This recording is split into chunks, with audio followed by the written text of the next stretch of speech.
আসসালামু আলাইকুম। আমন্ত্রণ জানাচ্ছি আমার কথা শুনবার জন্য। আজকে যে বিষয়টি নিয়ে কথা বলবো সেটি হলো মব জাস্টিস। মব জাস্টিস বলতে আমরা যে জিনিসটিকে বুঝি সেটি হলো বিচার বহির্ভূত হত্যাকাণ্ড, আইনকে নিজের হাতে তুলে নেওয়া, গণধোলাইয়ের মতন ঘটনার সৃষ্টি হওয়া। আমরা জানি গত 5ই আগস্টের পর থেকে আমাদের দেশে যে আইন শৃঙ্খলার অবনতি ঘটেছে তারই পরিপ্রেক্ষিতে আমরা প্রতিনিয়ত যে খবরটি দেখতে পাই গণমাধ্যমে সেটি হলো মব জাস্টিস বা আইন নিজে হাতে তুলে নেওয়া। আমরা প্রতিদিনই দেশের বিভিন্ন জায়গা থেকে কোনো না কোনো মারফতে জানতে পারি যে বিচার বহির্ভূত হত্যাকাণ্ড এবং গণধোলাইয়ের ঘটনা ঘটছে। সেটি স্কুল কলেজের শিক্ষক থেকে শুরু করে রাজনীতিবিদ অনেকে তার শিকার হচ্ছেন। আজকে জাহাঙ্গীরনগর বিশ্ববিদ্যালয়ে ছাত্রলীগের এক কর্মীকে গণপিটুনি দিয়ে হত্যা করা হয়েছে এবং ঢাকা বিশ্ববিদ্যালয়ে একজন যুবককে মারধর করে হত্যা করা হয়েছে। এতে আমাদের দেশের যে আইন শৃঙ্খলার অবনতি তার দৃশ্যমান।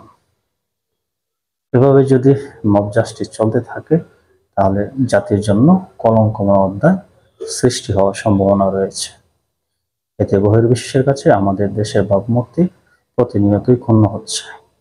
মানবাধিকার বিভিন্ন কর্মী এই বিষয়টি নিয়ে সোচ্চার রয়েছেন, তাদের মতামত উপস্থাপন করছেন যেন আমাদের দেশে এই মব জাস্টিসের মতন ঘটনা আর না ঘটে।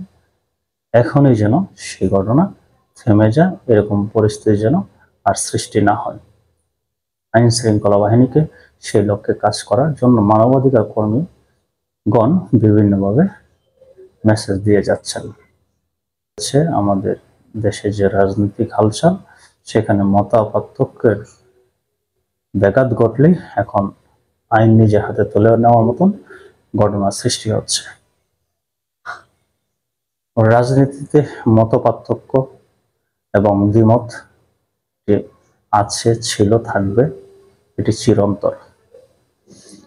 রাজনীতির মতাদর্শের বিরোধিতার কারণে আইনকে নিজের হাতে তুলে নেওয়া এটি দেশকে কলঙ্কময় অধ্যায়ের দিকে এগিয়ে নিয়ে যায়, সেটি আমার ব্যক্তিগত মতামত। আমরা জানি ইতিমধ্যে আমাদের স্বনামধন্য সেনাবাহিনী মাঠে নেমেছেন আইন শৃঙ্খলার যে অবনতি, মব জাস্টিস, এগুলা থেকে দেশকে মুক্ত করার জন্য। আমরা আশা রাখবো আমাদের স্বনামধন্য সেনাবাহিনী আমাদেরকে অতি শীঘ্রই আইনের শাসন প্রতিষ্ঠিত করে সুশৃঙ্খল দেশ হিসেবে আমাদের কাছে উপস্থাপন করবেন।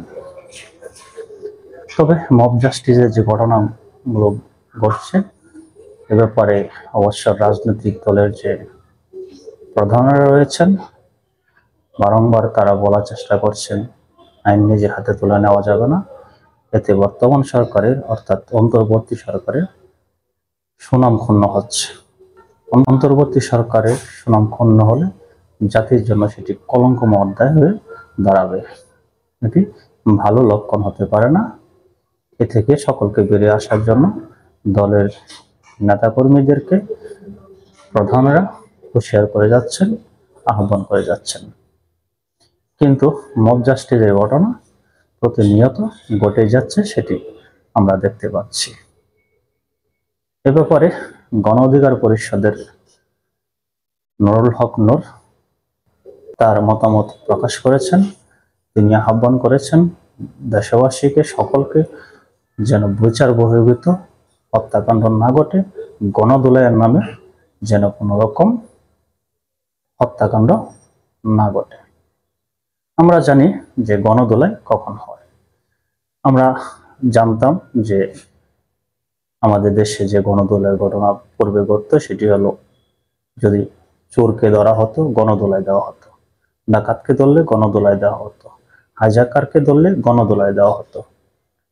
সেই কালচারের পরিপ্রেক্ষিতে আমরা এখন মতপার্থক্যের বিরোধিতা হলে আমরা মব জাস্টিসের মতন ঘটনা ঘটিয়ে ফেলছি।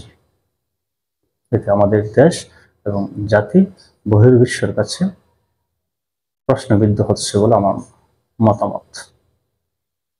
আসুন আমরা এরকম বিচার বহির্ভূত হত্যাকাণ্ডের মতন ঘটনা থেকে বেরিয়ে আসি, আমাদের সমাজের সকলকে এ বিষয়ে সচেতনতা সৃষ্টি করি, যেন মব জাস্টিসের মতন বিচার বহির্ভূত হত্যাকাণ্ড, গণদোলাই এরকম ঘটনা যেন না ঘটে। তাহলে আমাদের দেশের শান্তি শৃঙ্খলা ফিরে আসবে। পরিবর্তনটা নিজের থেকে, নিজের পরিবার থেকে, সমাজ থেকে শুরু করতে হবে। আসলে কোনো হত্যাকাণ্ড ভালো কিছু বয়ে আনে না। একটি হত্যাকাণ্ড, একটি মৃত্যু সবসময় বেদনাদায়ক, যন্ত্রণাদায়ক। আপনি আমি আইন হাতে তুলে নিয়ে যদি কাউকে হত্যা করে ফেলি, তাহলে কোনো মায়ের বুক খালি হচ্ছে, কোনো বোন বিধবা হচ্ছে, কোনো ভাই ভাইকে হারাচ্ছে, সমাজ একজন মানুষকে হারাচ্ছে, সমাজের অবক্ষয় করছে। এর থেকে অবশ্যই আমাদেরকে বেরিয়ে আসতে হবে। আসুন সকলে মিলেমিশে সচেতনতা সৃষ্টি করি, তাহলে আপনার আমার এবং দেশের মঙ্গল সংগঠিত হবে। সকলের সুস্বাস্থ্য এবং দীর্ঘায়ু কামনা করে আমার কথা শুনবার জন্য আবারও ধন্যবাদ জানিয়ে এখানে শেষ করছি। আল্লাহ হাফেজ।